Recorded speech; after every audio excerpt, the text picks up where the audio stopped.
Ladies and gentlemen, Media Inside. La chronique hebdo, média et digital de Croner Radio. Terence Derieux. Chaque fin de mois, Media Inside choisit pour vous les 5 infos médias ou digital un peu hors cadre du moment, à retenir ou à connaître absolument, le tout genre format SMS.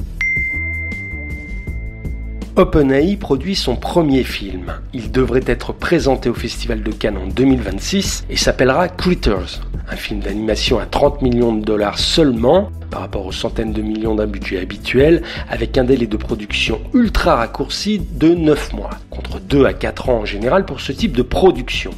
Si les bases graphiques, le scénario et les voix seront entièrement humaines, ce premier long métrage d'OpenAI sera intégralement produit et réalisé à partir de sa super boîte à outils texte, audio et vidéo d'intelligence artificielle générative GPT-5, DALL-E et Sora.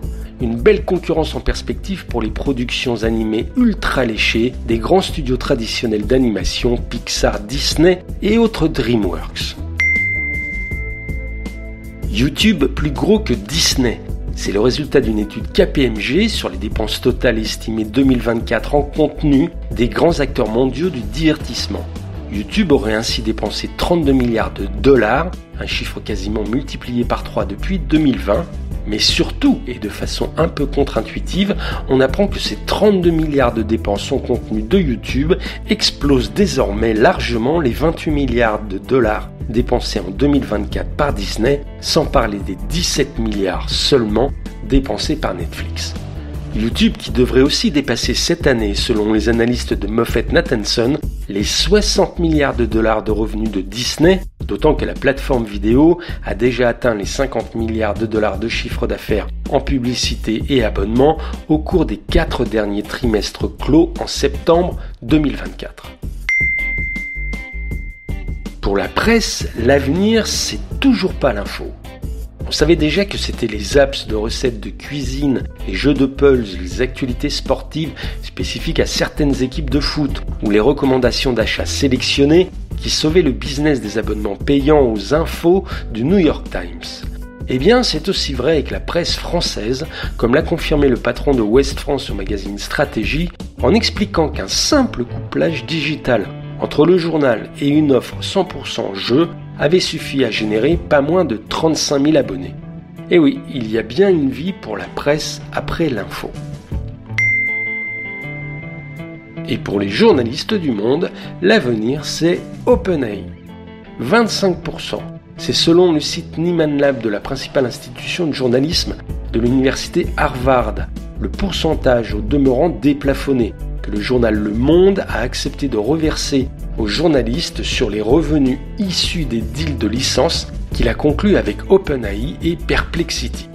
Un accord que Le Monde a signé en juin de l'année dernière avec les 3 principaux syndicats représentatifs de ces différentes rédactions, en prenant au passage l'engagement de bien réinvestir les 75% restants dans les activités du journal. 25%, voilà un excellent taux de reversement, et donc un excellent deal pour les journalistes du quotidien français, pour peu que sa pérennité dépasse le moment où l'intelligence artificielle aura tout appris du monde et de son patrimoine journalistique mémoriel. Jamais sans monde Netflix. Avec l'empilement de tous nos abonnements au streaming, se pose la question de savoir le seul que l'on devrait garder si l'on devait partir sur une île déserte, équipée d'internet bien évidemment. Eh bien, pour 30% des abonnés au haut débit américains interrogés par le cabinet Hub Research, ce serait Netflix.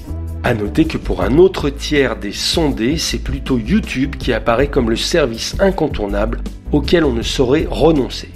Bref, Netflix et YouTube ou les 2 mamelles de la survie médiatique. Voilà, c'était nos 5 infos un peu hors cadre à retenir en ce moment du secteur média digital.